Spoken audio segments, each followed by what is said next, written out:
நம்ம சின்ன கோழிகள்லாம் வளர்த்துறதுக்கு எனக்கு இன்ட்ரெஸ்டே இல்லைங்க. சரிங்க. தோட்டத்தில் சுற்றினாலும் நல்லா கம்பீரமாக சுற்றணும், நல்லா பார்க்கறதுக்கு ஒரு இது இருக்கணும். கண்டிப்பா. சிறுசாக இருந்தால் நல்லா இருக்காது இல்லைங்க. கண்டிப்பா. ரொம்ப ஏணிக்கால் பெருசாக அது உயரமாக தெரியும். சரிங்க. அப்போல்லாம் பார்த்தீங்கன்னா 5.5 கிலோ 5.75 கிலோ இருக்கும். அப்புறம் 7 கிலோ 7.5 கிலோ சைஸ் வரும்போது கொஞ்சம் அமுந்த மாதிரி ஆயிரும். அமுந்த மாதிரி ஆயிரும். இப்போ பார்த்தீங்கன்னா ஜாஸ்தியா இருக்குங்க.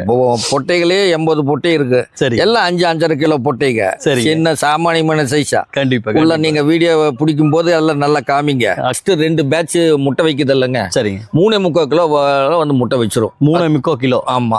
விடைகள் வந்து 3.75 கிலோல தான் விடைகள் போடுறோம். 7 மாசத்துல இருந்து 11 மாசத்துக்குள்ள கண்டிப்பா விடை முட்டை வச்சிரும். 7 நான் வந்து கம்புங்க, கம்பு, அப்புறம் மக்காச்சோளம் இந்த 2 தான் போட்டுட்டு இருக்கேன். இந்த 2 தான் போடுறீங்க. ஆமா. விலையை பாக்குறது இல்ல. சரி, எந்த விலை வந்தாலும் வாங்குறேன். 35 ரூபாய்க்கு மக்காச்சோளம் வரும்போது அதை தான் வாங்குறேன். வச்சோம்னா பந்து மாதிரி இருக்கும். பந்து மாதிரி இருக்கணும். நம்ம கோழி எடுத்தோம்னு வச்சுங்க. சரி. எடுத்த பந்து மாதிரி இருக்கணும். அதைத்தான் வந்து நம்ம பிரீடிங் யூஸ் பண்ணணும். கண்டிப்பா. கையில பிடிச்சோம்னா பந்து தான்.